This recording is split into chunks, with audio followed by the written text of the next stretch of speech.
Hey everybody, Doug here. I've got hopefully a short video here for you today. I wanted to talk about a subject I've never really addressed in much depth here on this channel, and that is monitors and the monitors that we actually use for doing video production. So we do have some interesting restrictions, some interesting requirements when we're doing live video production for the displays that we use.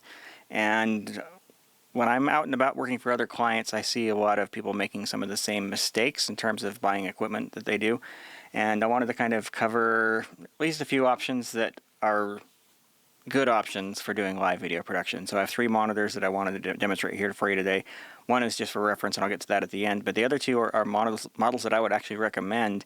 And the first one is one that I would recommend you pick up sooner than later, especially if you are an Adobe user. So Alright, so the first monitor that I want to talk about here today is this one that's sitting here beside me. I'll drag it into the frame here in just a second, but this is the Asus ProArt display PA247CV, and it is implied by the name. This is a 24-inch monitor.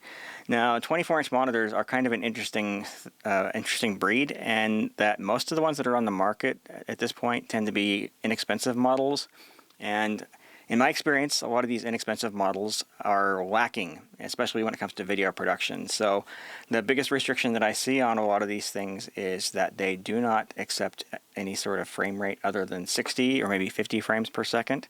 So they don't work with 24, they don't work with 30, they don't work with 25 frames per second.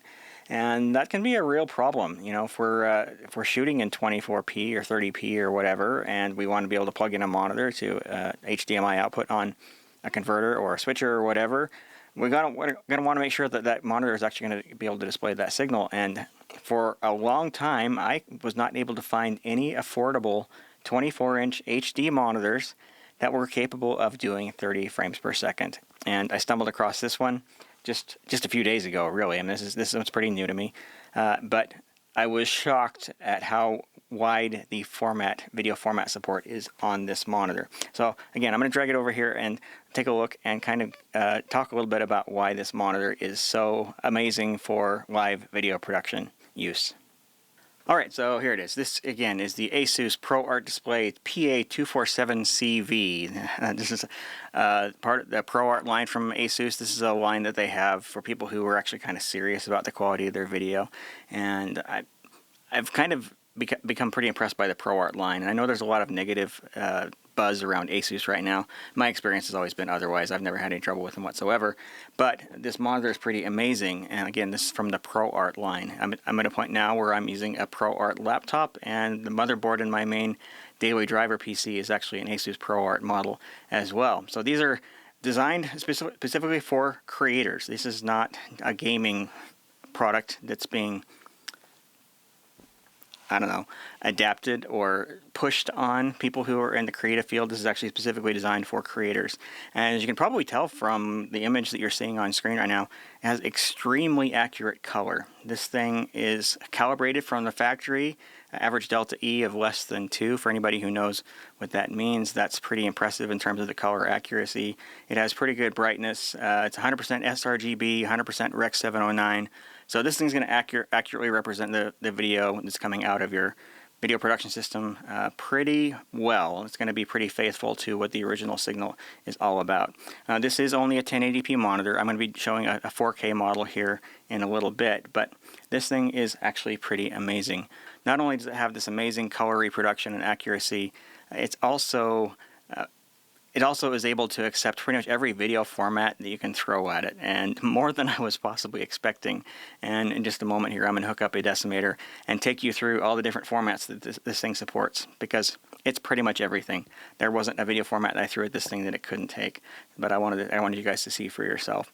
So the other thing I like about this thing is it actually breaks down and it doesn't take up a lot of room when you want to transport it. So it's completely toolless. So if you want to stick it in a case, and take it off the stand, disassemble the stand, you can do that. It doesn't require any sort of tools, and it's relatively lightweight and small compared to some of the other ones that I've seen in the past. It also has a height adjustable stand, and for anybody who wants to use this in an environment other than video production, it actually pivots 90 degrees in either direction. So if you wanted to do a portrait display, a little tight on the cables there.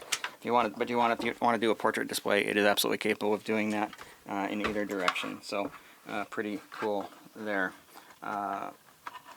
And the other thing I wanted to mention is that for anybody who actually uses the Adobe Creative Suite, Premiere Pro, whatever, this, along with all of the other ProArt products from Asus, come with 3 months of the Creative Cloud subscription, and that even works if you have an active subscription as well. So this is not just for new subscribers; it's for anybody who wants to take advantage of it. I'm not sure which parts of the world actually are doing this, but I know it works here in the United States. I took advantage of this, but you get 3 months free on up to 2 ProArt products from Asus, and each one of those gives you additional 3 months.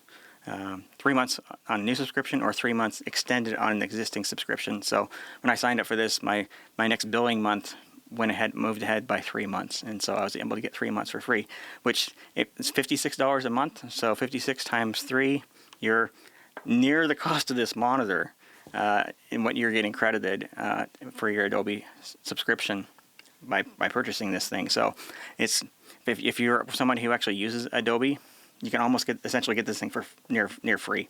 So it's kind of a no-brainer for anybody who works in the video production world. So anyway, all right. So I'm going to get out that decimator, and we'll go through some of the resolutions that this thing takes that I never would have anticipated.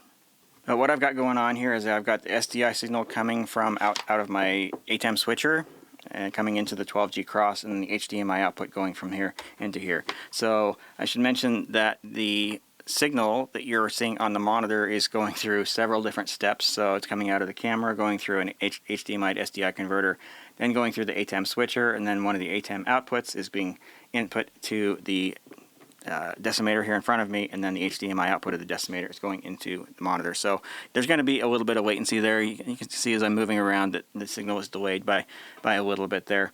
Not to be unexpected with that signal chain, but I wanted to mention that the monitor itself has super fast response. So I think it was 9 milliseconds from the time a signal is input to the time you're starting to see it on screen. So that's well under a frame. So this is about as good as it's going to get in terms of making sure that you're watching a signal that's not too incredibly delayed compared to what's going on with your switcher. So anyway, so I'm going to start with a real easy format.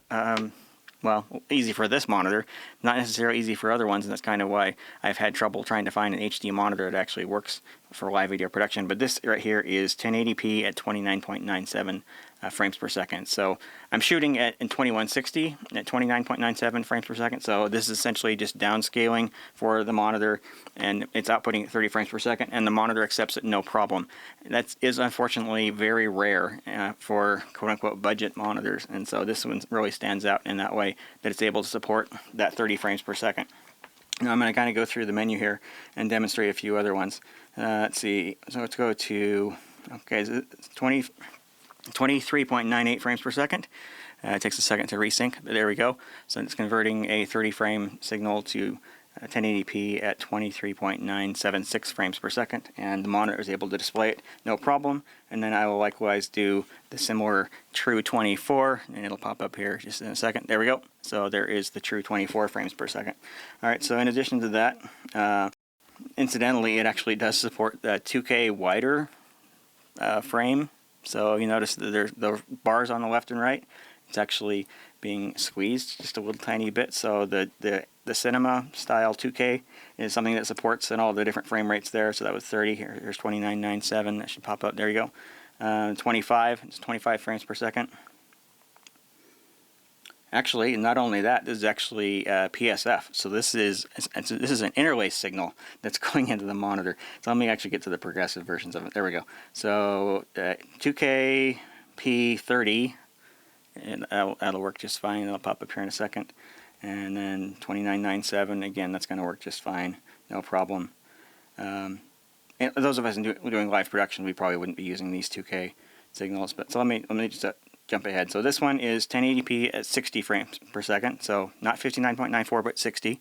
So that one's usually pretty easy. That one, most monitors support that because that's kind of the native format for computers to use.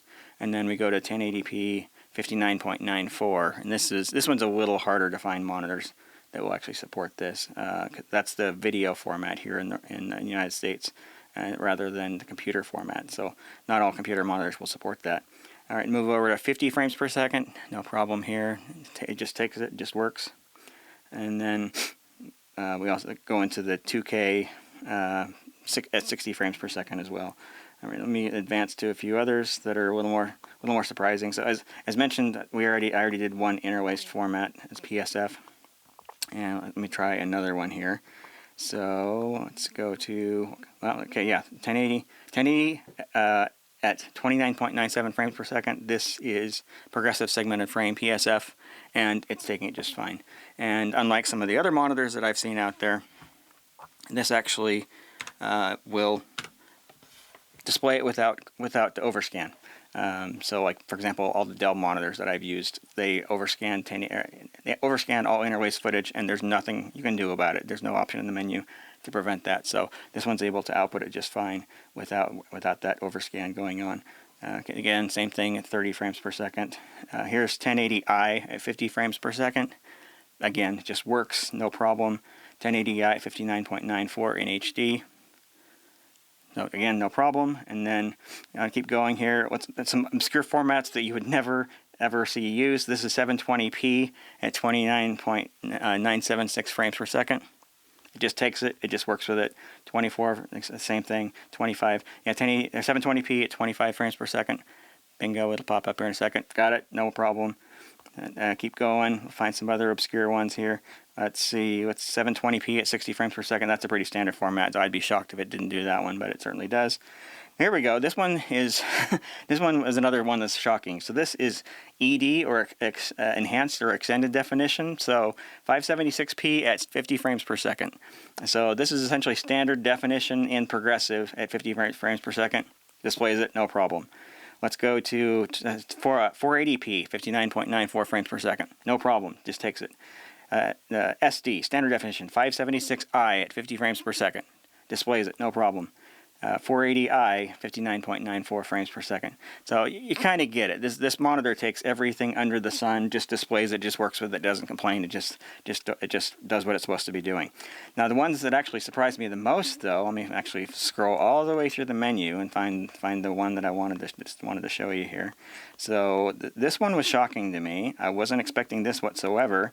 But if I go to 6G, 2160p, 29.97 frames per second, it displays it. I'm sending this thing a 4K signal, and it's displaying it. So even though it's only an HD monitor, it's taking that 4K signal and displaying it no problem. Now, it is limited in its capability of doing that.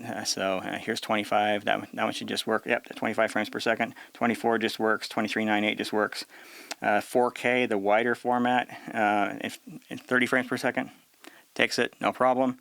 And then, but we run into issues when I go up to 12G, 2160p at 60 frames per second. At that point, it says signal out of range, and it won't display it. So it's not going to do 60 frames per second in 4K, but it sure takes it a whole lot of other formats without complaining. It just works, no artifacts, and pretty impressive there. So anyway, long story short there, this monitor shocked me in terms of what its capabilities were in terms of the signal formats that it's willing to take, which for us in the video production world is pretty important. We need to be able to accept any sort of format that we might need to shoot, and if we're working for paying clients, who knows what we might encounter at any given point in time. Someone might want 24p, someone else might want 30, someone else might want 50, someone else might want 60, and to have a monitor that's able to handle all of that, no problem, is pretty amazing, especially at this price point.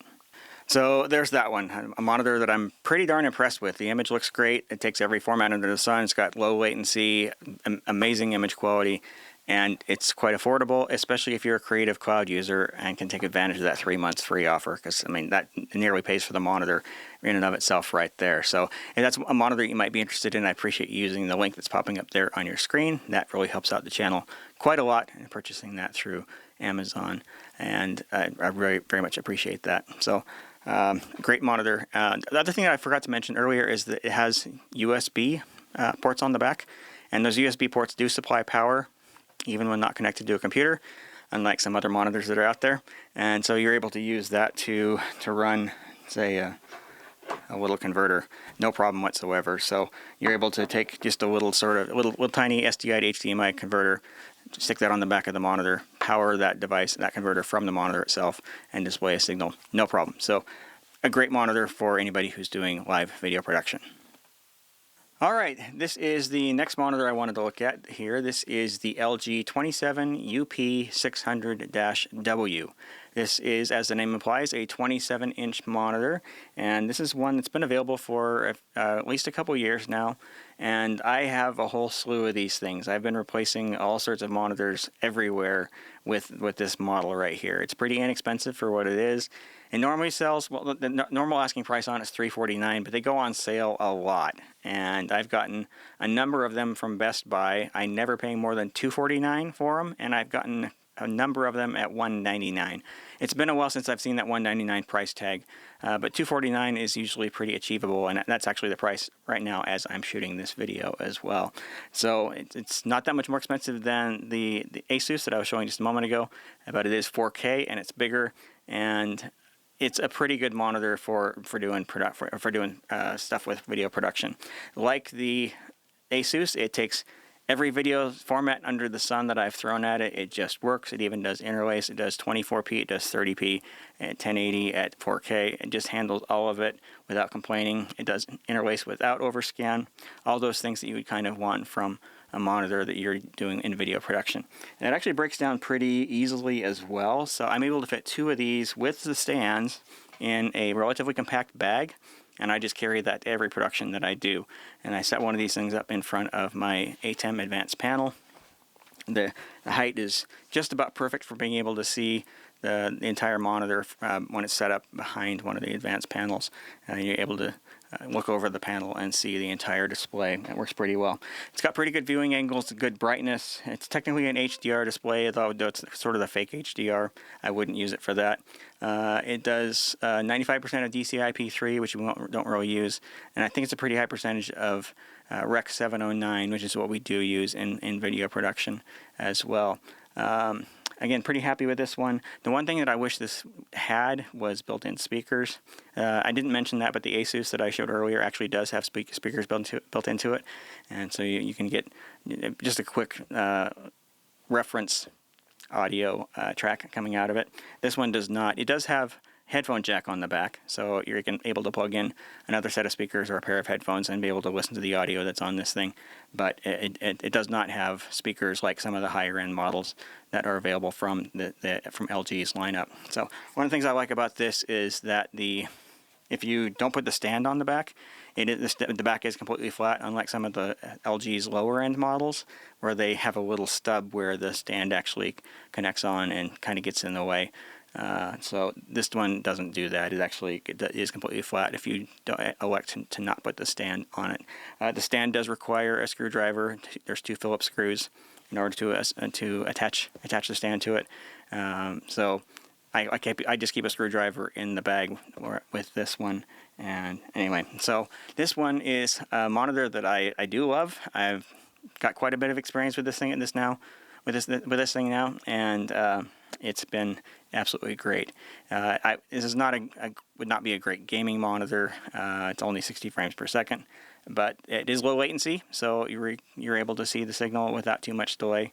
And I've just been super happy with it. It's just worked, which I can't say about all the monitors that are out there. Nice crisp image, decent color reproduction. It's not as good as the Asus ProArt, but it's pretty decent, and been a great reliable monitor for me to use, and I'm super happy with that. All right, before I move on to the last monitor that I wanted to talk about, I just want to briefly show what I've got going on in terms of storage for this. So this case actually holds 2 of those LG 27-inch monitors. Just great, and able to fit the stands in the front bag, stands and cables in the front pack, and put the 2 monitors facing each other for additional protection. And it just works really well. I've been super happy with this case, even when loaded with 2 monitors, actually isn't even that heavy. So again, this goes with me to every event that's out there. The other thing I forgot to mention is that this one does not have USB power on it, and so if you want to power a converter in order to convert from SDI to HDMI, you'll need to supply your own power for that. So anyway, moving on to the last. Alright, this last monitor that I wanted to show is one you guys have seen here on the channel here before. Unfortunately, I can't make a recommendation for you to go out and buy it because you can't buy it. It was discontinued several years ago, and even in the used market they don't come very often, and when they do they tend to sell for as much as they did when they were new. So anyway, this is the Sony PVM A170. This is from Sony's PVM line, which is not the top of the line, but it's the line just below that. This is an OLED color grade monitor. So what that means is that this has a super accurate picture on it.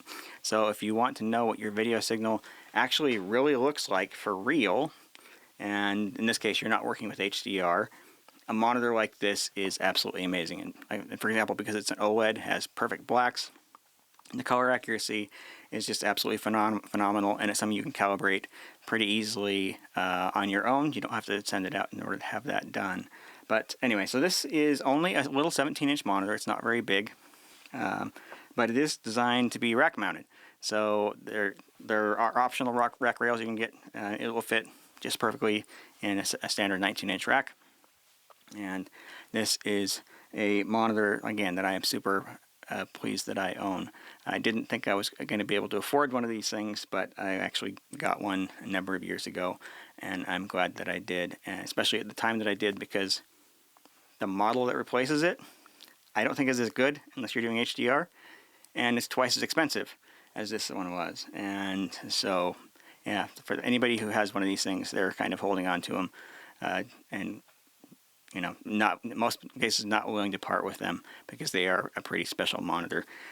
So I'm going to flip it around and let you guys see kind of what's going on the back.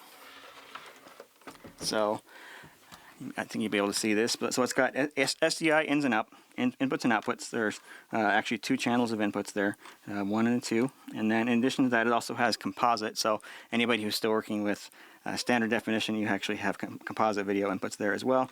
And then you have HDMI down here as well. Now these RJ45 jacks here are for remote control. You do the calibration through that. You can activate tally light and a few other things. Change inputs through signals that are going in there. In fact, at one point I had set this up where I had a foot pedal and I could press to switch between SDI inputs 1 and 2 to preview 2 signals, and I just went through one of those inputs, or through one of those RJ45s on the back. But anyway, so yeah, this is a pretty special monitor. It's also super low latency. When I measured it, it was outputting images in less than 0.5 milliseconds from the time they're input. So if I ever want to see exactly what the input latency is on another device, or output latency or whatever, I can connect to this thing and know that the signal that I'm seeing on there is as delayed. Well, the delay is as low as it can possibly be. So anyway, it does have some other cool features. You can display two images side by side. I remember which button I have the program to. There we go. So I don't have two going into it, but yeah, so you can actually do side by side on this monitor. I remember how to get out. Oh, there we go. Yeah, there you're seeing two of the same signal, and I've used that to do comparisons for latency and whatnot. But yeah, so it also has the ability to do oscilloscopes, vectorscopes and histogram on the screen as well. So pretty special little monitor. Unfortunately, this does not take any sort of 4K signal. It came out before 4K was really very popular, especially in the video production world. The newer ones, they do have newer ones that will do 4K, but again, the price has gotten way higher. But anyway, so I'm again very pleased to own this monitor.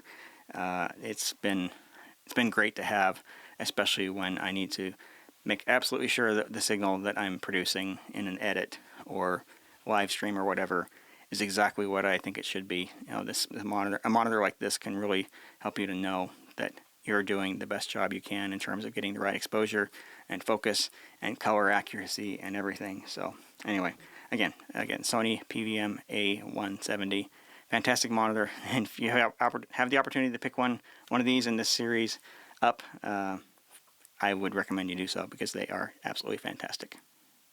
Alright, just wanted to give you a quick demonstration about the input latency and the response of the pixels on this monitor. I'll do the other ones too, but while I've got this one up, let's go ahead and plug. So this is an HDMI signal timing device. So if I press this, you see that the screen actually starts to flash there. And then, let's see if I get this aimed right. There we go. All right, so, okay, so latency on right now is 2.1 milliseconds. I have seen it lower. I'm not sure what setting I've tweaked in the display in order to have it be as high as 2.1 milliseconds, but 2.1 is still very, very, very good. So it's imperceivable latency. So you're seeing the signal basically in real time. And if I move it down here to the middle of the screen, we'll see that goes up to 9.4. And then down at the bottom of the screen, we'll see that the latency goes 17.1.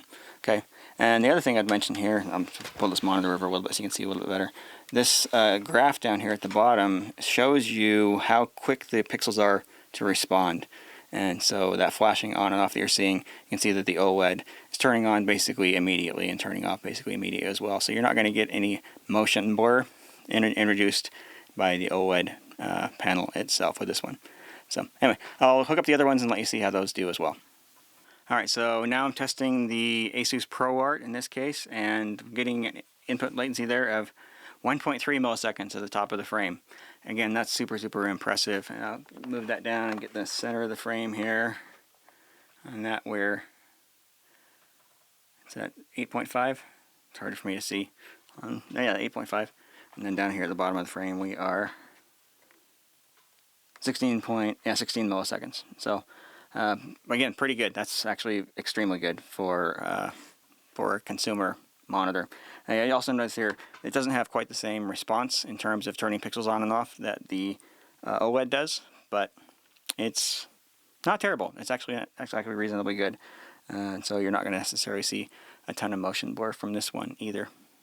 Alright, and taking a look at the LG monitor here as well in terms of latency. So right now we're getting 1.2 milliseconds to the top, and then move down to the middle of the frame, getting 8.9 milliseconds in the middle, and then getting 16.2, 16.4 there at the bottom. That's pretty good. You can see the pixel response again is fairly typical for an LCD, where it's taking a while to turn on and then slowly fading off again. Pretty good for an LCD, honestly, but not the best that's out there, and certainly nowhere near what an OLED is capable of. But anyway, good enough for the video production sort of stuff that we do. This monitor is going to work pretty well for that. Alright, so there it is. Those are certainly not the only monitors that I've used. I've used more than I can count, more models than I can count. But those are the ones that I have found to be my favorites when I'm doing any sort of live video production events, especially at the price point that these are available. So anyway, if you do decide to purchase any of these, please use the links that I've shared throughout the video and then the description down below. That's tremendously helpful for this channel. Allows me to bring in equipment for testing and for review that I wouldn't necessarily purchase otherwise. So anyway, if you have any questions about any of these, you can leave those in the comment section down below, or even better, join us over on my Discord server. You can get there from djp.li/discord and join a community of other people who work in video production and be able to get opinions and advice from other people who work in the community. So, but that's going to about do it. So thanks everybody for watching, and have a fantastic day.